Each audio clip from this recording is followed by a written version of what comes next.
महाराष्ट्रावर शोककळा. विमान अपघातात उपमुख्यमंत्री अजित पवार यांचे निधन. दहिवडी पूर्णपणे बंद.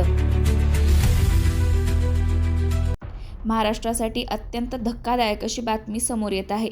मिळालेल्या वृत्तानुसार विमान अपघातात महाराष्ट्राचे उपमुख्यमंत्री माननीय अजित पवार यांचे निधन झाल्याची माहिती समोर आली असून या घटनेने संपूर्ण राज्यात मोठी खळबळ उडाली आहे. या अपघातात इतरही काही जणांचा मृत्यू झाल्याचे सांगितले जात असून या संदर्भात अधिकृत यंत्रणांकडून पुष्टीची प्रतीक्षा सुरू आहे. या वृत्ताने राजकीय, सामाजिक आणि प्रशासकीय वर्तुळात तीव्र शोकभावना व्यक्त केली जात आहे.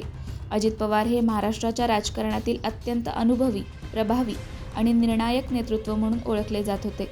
त्यांच्या दीर्घ राजकीय कारकिर्दीत त्यांनी अनेक महत्त्वाच्या जबाबदाऱ्या सांभाळल्या असून राज्याच्या विकासात महत्त्वाची भूमिका बजावली आहे.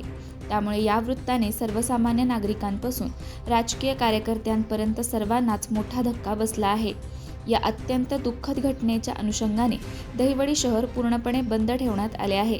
अत्यावश्यक सेवा वगळता सर्व दुकाने, बाजारपेठा आणि व्यावसायिक आस्थापना बंद आहेत. या बंदला दहिवडीतील व्यापारी आणि व्यावसायिकांकडून उत्स्फूर्त प्रतिसाद मिळत असून नागरिकांनी स्वयंस्फूर्तपणे शोक व्यक्त केला आहे. शहरात सर्वत्र शुकशुकाट असून वातावरण गंभीर आणि शोकमय झाले आहे. अनेक ठिकाणी नागरिक शांतपणे एकत्र येत श्रद्धांजली अर्पण करत आहेत. दरम्यान या कथित विमान अपघाताबाबत प्रशासन आणि संबंधित यंत्रणांकडून तपास सुरू असल्याची माहिती आहे. अधिकृत माहिती आणि अंतिम पुष्टी मिळताच पुढील तपशील समोर येणार आहे. तोपर्यंत नागरिकांनी कोणत्याही अफवांवर विश्वास न ठेवता अधिकृत माहितीकडेच लक्ष द्यावे असे आवाहन करण्यात येत आहे.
अशाच नवनवीन अपडेट्ससाठी आमच्या खबर गावाकडची या चॅनेलला सबस्क्राईब करा. आमचे व्हिडिओ लाईक करा आणि शेअर करा.